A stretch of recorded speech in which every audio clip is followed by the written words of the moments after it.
Here's what's coming up on your horizon. Well, Oklahoma is a land of abundance, yet when it comes to the food on our children's school lunch plates, very little of it is from around here. Today, we're going to take a look at the issue as well as meet some people working to solve it. It's pretty good. In our Oklahoma Standard, we recognize a company that helps student organizations around the state. Plus, we'll also visit a farmer's market that is completely student-run. We are growing our own vegetables out in the garden. And then it's time for some fun. We'll take you to the American Banjo Museum in Oklahoma City's Bricktown, and then we will end our day in southeastern Oklahoma looking for Bigfoot. Stay with us for Oklahoma Horizon. Oklahoma Horizon is made possible by the Oklahoma Department of Career and Technology Education. Oklahoma's investment in career tech provides more than nationally recognized technology education and training. It produces solid financial returns for the state's economic future. Oklahoma Career Tech, elevating our economy. And the Oklahoma Department of Agriculture, Food, and Forestry, helping good people grow good things. And now, from the Career Tech Studios in Stillwater, here's your host, Rob McClendon.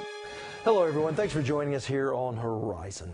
Well, we have come a long way since the days when ketchup was considered a vegetable on our children's school lunch plates.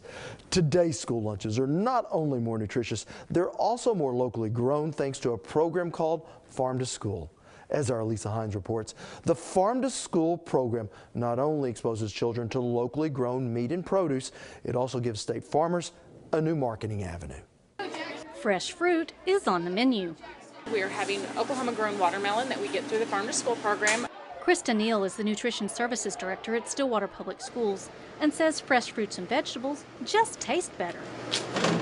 Yeah, I think there's a difference when the food is locally grown, especially with our cantaloupe, our watermelon. We get the nicest, freshest fruit when we get things that are grown in Oklahoma. It's pretty good. Middle school student Eli Parsons thinks so too. Katie Strack is the program coordinator for the Oklahoma Farm to School program and says the program is beneficial to both farmers and schools. Farm to School is really important because it provides farmers an opportunity to sell their produce to the schools and the schools to serve fresh local produce to the kids. And Katie says if it tastes good, the kids will eat healthier. Well, we all know that childhood obesity is a big issue, both within our state as well as nationwide. And Farm to School provides the ability to serve local produce to the kids so that they have fresher options, healthier options. Local produce just tastes better because it's fresher. We all know that tasting a tomato out of the garden versus something that's been shipped from miles and miles away, there's a world of difference in that. And the kids taste that too. There's endless health benefits to eating local produce. We have more nutrients because it's picked and it's fresher. It's not sitting on the store shelves and ripening there or ripening in a truck. And so, we're able to get those nutrients into the kids a lot easier that way. According to Krista, the program helps the kids know how their food is grown. We know kids will eat better if they know where the food comes from. It's if you grow it, you eat it. And if we can get kids to learn that food comes from dirt, food comes from the ground, food comes from that school garden or that farm down the road, if we can get them to try things that they grew or that they know where it came from, they'll eat more fruits and vegetables, they'll eat more produce, and that will help them have healthier weights and healthier eating habits. And could even affect the eating habits of their whole family. If the kids are seeing that produce on their tray at school, they'll hopefully go home and tell mom and dad about it, and then they can go to that farmer's market and maybe buy from the exact same farmer that's supplying to the school. So it's really a win-win-win for everyone. Taking food from the farm directly to the school to get that taste of fresh grown. Now we do have a link to the Farm to School website. Just go to okhorizon.com and look for it under this story. Well, the USDA has named Oklahoma a national leader in the effort to improve student access to free and reduced price school meals. Oklahoma is one of 6 states to receive the distinction that removes much of the paperwork and hassle that local school districts have had to juggle in the past. Well, a little later in our show, we head down to the American Banjo Museum in Oklahoma City's Bricktown for a little picking and a grinning. But when we return, we visit a company that's been helping students for over 40 years in our Oklahoma Standard. You're watching Oklahoma Horizon, featuring some of the good things that are happening in the great state of Oklahoma. Well, for over 40 years, the Blue and Gold Sausage Company has been producing sausage that not only tastes great, but gives student organizations a way to raise money. In this week's Oklahoma Standard, our Andy Barth takes us for a peek into a day in the life of Blue and Gold Sausage. As morning begins in Jones, Oklahoma, work at the Blue and Gold Sausage Company is already underway. For the first 30 years of our existence, it was all sausage that we created here. We still create all the sausage here. Brett Ramsey is the second generation to run the company and says his family's product is one of a kind. Part of it has to do with the attention to detail in terms of putting together a wholesome product. We have always been very judicious about how we build product, but in terms of food safety and wholesomeness and consistency, I think that probably is a place where we add value that makes us stand out a little bit. Production of Blue and Gold Sausage is seasonal, and Ramsey says when it's sausage season, it's all hands on deck. When we're busy, we'll have 40, 45 people employed here, either on the production line or handling product on the docks, or our drivers that are out delivering product to our groups. And one of those drivers, James Zachary. Everybody seems to like our product.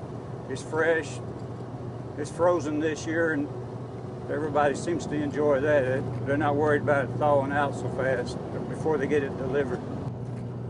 Blue and Gold Sausage sells its product through youth organizations, and Ramsey says because their client base is so diverse, their drivers cover a lot of ground. Amarillo, Boise City, just this side of Kansas City, Russellville towards Arkansas. That gets us into almost any of our groups that we want to. And today, Zachary's travels takes him down the road to the El Reno FFA chapter. The students excitedly work together to unload their special orders. An annual tradition that FFA advisor Eric Bilderback says spans generations. Well, actually, when I was in high school, as an FFA member here at El Reno, we sold Blue and Gold Sausage. It was our major fundraiser and allowed us, when I was an FFA member, to attend a variety of activities, and it does the same thing to our program along with other programs around the state. And Ramsey says they support groups like FFA because of the positive influence they offer to students. Here in Oklahoma, they're single-handedly creating the leadership that we need to move forward as a state. And aside from offering groups an easy fundraiser, Blue and Gold Sausage gives back to its customers by supporting their projects. A win-win for everyone. Our marketing and promotions campaign is almost too simple. We give money back to the groups that help us make a living here, and we support them. And Bilderback says Blue and Gold Sausage answers the call to curious consumer needs. The consumer, whether that consumer be here in Oklahoma or anywhere in the country, there's a need or they feel a need to know where their food comes from. And that is one thing that's very important about Blue and Gold Sausage, is that the consumers, or our customers, Blue and Gold's customers, one and the same, they know where their product, where their food comes from, where their product comes from. And that actually makes it an easier fundraiser. And while fundraising is always good, FFA member Bree Elliott says the taste is what really counts. I love it. I look forward to this time of year every year. Blue and Gold Sausage, filling orders while fulfilling dreams. Blue and Gold Sausage, helping students for more than 4 decades, which makes them an Oklahoma Standard. Still to come on Oklahoma Horizon. Look what's lurking in the woods of southeast Oklahoma. But first, learning lessons by growing things. Well, closing the gap between the people who grow our food and the people who eat it is especially hard in urban areas. That's why Metro Tech's Career Academy has started its own student-run farmers market. Joining me now is our Lisa Hines. Farmers markets are becoming very popular around the U.S. as people are trying to eat fresh and healthy. At one school in Oklahoma City, students are hoping this craze will catch on in their area. Smile. 1, 2, 3. With a scissor snip, the Metro Tech Career Academy Farmers Market is open for business. Jonah K. Squires is the horticulture instructor and says it's a typical farmers market. What you're seeing here today is the farmers market, and we can't count on the weather, so we moved it inside, and you're seeing vendors from all around the state of Oklahoma. Some have come as far as Duncan, Oklahoma, I have former students that are here, third generation agriculture producers.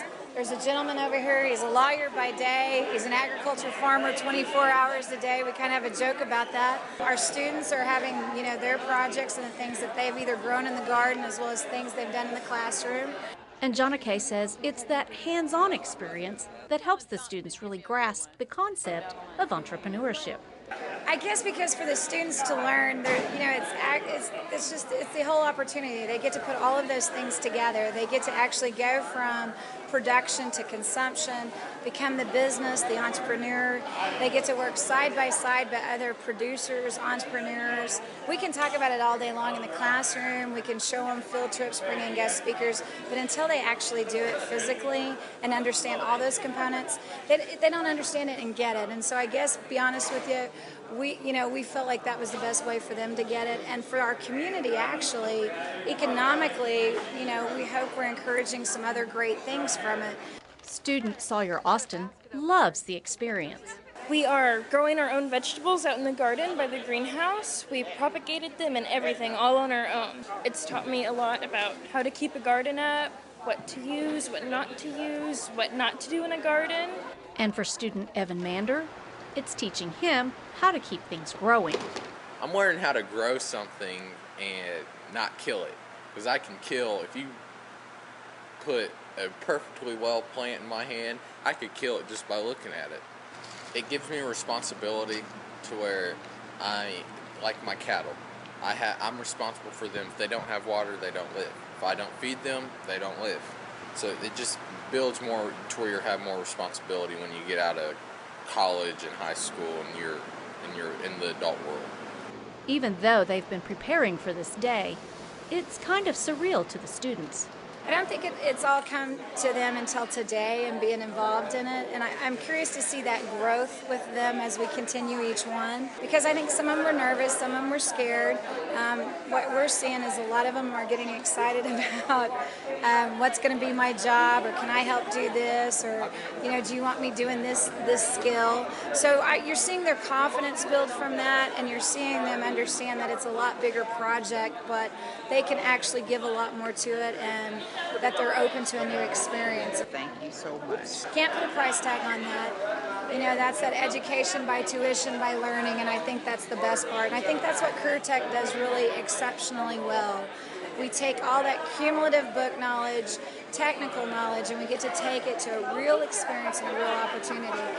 And I'm passionate about that, and I'm passionate about the fact that, agriculture, none of us can live without it. Got to have it every day, and that's the good thing I get to tell them. Everybody needs you, you know what I mean? Where would you be without it? So they get to be a part of that, and I think that gives them that confidence, and that gives them a skill set to really be able to achieve some pretty phenomenal things. And there is one very important reason to have the farmers market at their school. There's an economic investment, there's a healthy food investment, and where this school and where we're at, we're in one of the worst zip codes in the state of Oklahoma, and that was kind of the thing that we talked about was our kids complain about our lunches, we complain about having healthy foods, but healthy foods that tasted good, and so that's kind of was the springboard for what kind of also helped us start the project. Healthy foods grown locally by local students. Come to our farmers market every Friday from 10 to 2. So how did this get started? Well, the school applied for a $50,000 Cox Connects Community Impact Grant that's given annually. But the first year they applied for it, they were turned down. So they went back to the drawing board and came up with the farmers market they now have, which includes an outdoor portable kitchen where visitors can sample the food grown and cooked right there at the school, which won them the grant the second try. Sounds good. All right, thank you so much, Elisa. You're welcome, Rob. Now, some of the people involved in the farmers market are part of Metro Tech's Dropout Recovery Program, and we have a full feature on that work being done to turn around young people's lives, streaming on our website at okhorizon.com. And I promise you, it's a story that will warm your heart. Want to share something you've seen here today? Well, all of our episodes are streaming on our YouTube channel at Oklahoma Horizon TV. Or you can subscribe to our weekly free podcasts on iTunes. Well, in the heart of downtown Oklahoma City, the American Banjo Museum attracts visitors from all over. And we were there as they celebrated their 5th anniversary in Bricktown. They're a-pickin' and a-grinnin' at the American Banjo Museum Hall of Fame in Oklahoma City.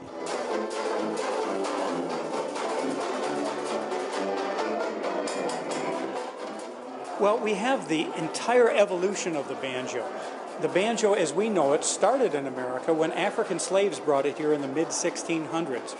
White people didn't start playing the banjo until about 200 years later, so the banjo has a great history in the African-American culture. And as it developed within the United States, the banjo became intertwined with popular music.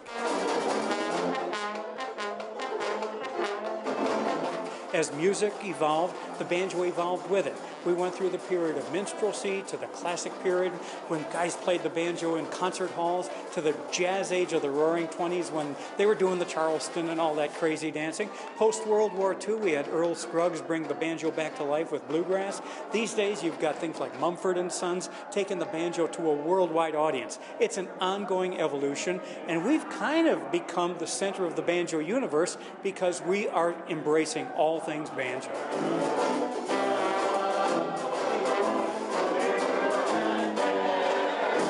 So how did Oklahoma become Banjo Central?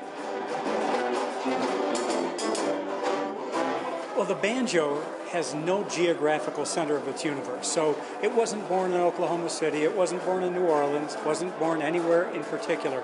But Oklahoma has had a tradition of banjo with the Guthrie Jazz Banjo Festival that started back in the 90s. So a lot of attention was focused on Oklahoma City. And with a little help from a banjo enthusiast, the museum was born. Then there was a benefactor by the name of Jack Canine who had a banjo collection that he wanted to share with the public. So as part of the Guthrie Jazz Banjo Festival, he developed the infancy of this museum, let's put it that way, back in 1998. And from there we grew and grew, and when it came time to look for a new home, we decided to stay in Oklahoma because that's where our identity came from. Now in the heart of Bricktown in Oklahoma City, you'll find the largest banjo collection on public display in the world. Over 300 instruments that span the ages.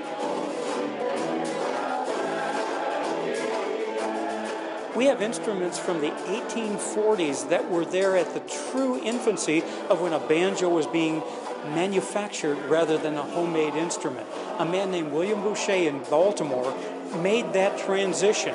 His banjos are so rare, it's beyond belief. We have the only Boucher banjo on exhibit. A significant piece of Americana with an even bigger story.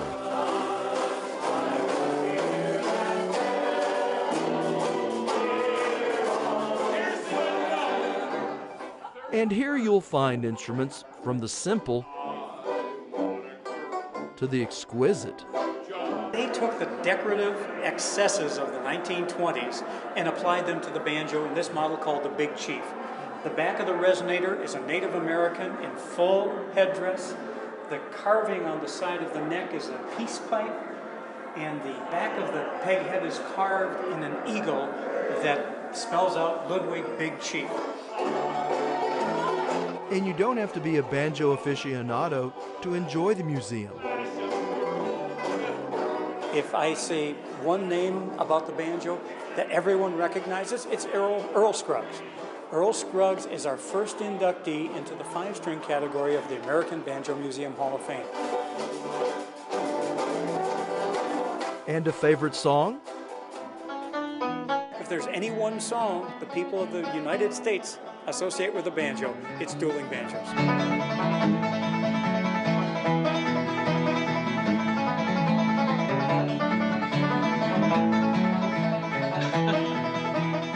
Picking the strings on America's foremost foot-stomping instrument here in the heartland.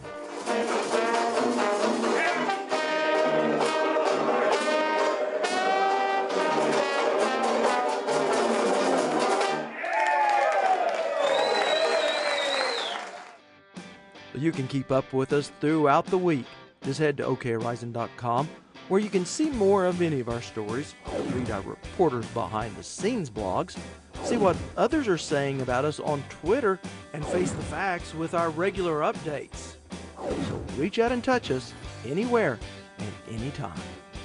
Well, there are many a story about what lurks in the woods of southeastern Oklahoma, but probably none better than the one our Courtney May has.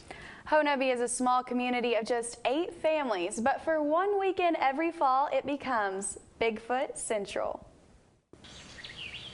Deep in the Kiamichi Mountains in southeast Oklahoma, the legend of a furry creature better known as Bigfoot is celebrated each year in the small town of Honubby, where some say Bigfoot is legend and others believe it's real. I decided to see if there were Bigfoot in Oklahoma. And I went to an area where I thought maybe they would be here. And I stayed in a hunting cabin, and I did get visited that night. I heard the deep mumbling voices. I heard their footfalls. There was a stick dragging in the gravel, and I thought, well, what are their plans with that? Farland Huff says this encounter is one of 3 he believes he has had. And world-renowned Bigfoot researcher Jeff Meldrum, who spoke at the festival, says southeast Oklahoma has the right qualities for this species to survive if, in fact, it does exist. This area has those characteristics of climate and habitat that would provide an opportunity for a primate like this to make a living. Yet whether or not this creature does exist, the annual Honubby Bigfoot Festival does, bringing in crowds of 1,000 people to the small community and generating a lot of money. Event coordinator Tom Hefner. This event is very, very important to the community itself. It brings a lot of people which spend money here, which we really need. We actually have people coming to our festival from all over the United States. From across the country, yet enjoying the same Bigfoot fun. And local bands for the grown-ups. All fitting for royalty present. It is an honor to be a Miss Bigfoot. And we represent the people. Yes, we represent the people, and we uphold the sash and the rules of wearing the sash. And we still run the really 5K. Well. Not quite as fast as we used to. I came in 4th, though, today. I didn't even place, but... Yet what is a Bigfoot festival without Bigfoot himself? Head of security Artie Karn says there is no way the security team will let him get past them. Our job, security, is to make sure that Bigfoot does not come here and interrupt. And so far, nobody has seen him. We are doing a good job. We found Bigfoot. No Bigfoot's come on the property. We did our job. I've had a blast at the festival today. I've posed for numerous pictures with the kids and the family, and I've just walked up and down and showed off my Bigfoot strut. All right. And festival speaker Ron Moorhead says Southeast Oklahoma has plenty of Bigfoot witnesses. There's a lot of Bigfoots reported here, a lot of creature sightings, a lot of interaction going on. We got to see Bigfoot. And now count the people here today to that long list of witnesses, because Bigfoot says they deserve it. Well, I've been hiding in the middle of the forest, obviously, and I wanted to come out today because of all these Bigfoot enthusiasts. They deserve to see a part of Bigfoot today. Yet at the Bigfoot Festival, whether someone is a believer, a witness, or just here to have fun, Hefner says the goal of the festival is the same, to raise money for local scholarships. We are trying to raise money to help students in the local area. That's our main thrust of this. And we're trying to have a good time here at the festival and conference while we're doing that. I haven't found him in the woods yet, but one day I'm going to. Well, certainly looks like a lot of fun. Oh, it was, and the people there are just great. So did you spot him? I didn't, and I only met a couple of people who say that they have, but whether real or not, the economic development surrounding the Bigfoot Festival certainly is. Yes, it is. Thank you so much, Courtney. You're welcome, Rob. Next time on Oklahoma Horizon, GMO.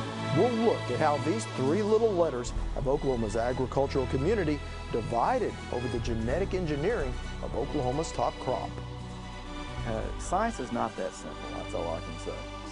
Plus, we'll meet the latest inductee into Oklahoma's Ag Hall of Fame. On Oklahoma Show for the Heartland, Oklahoma Horizon.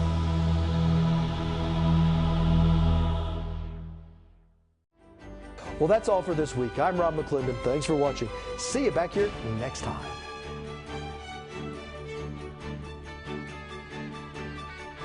Thank you for watching Oklahoma Horizon.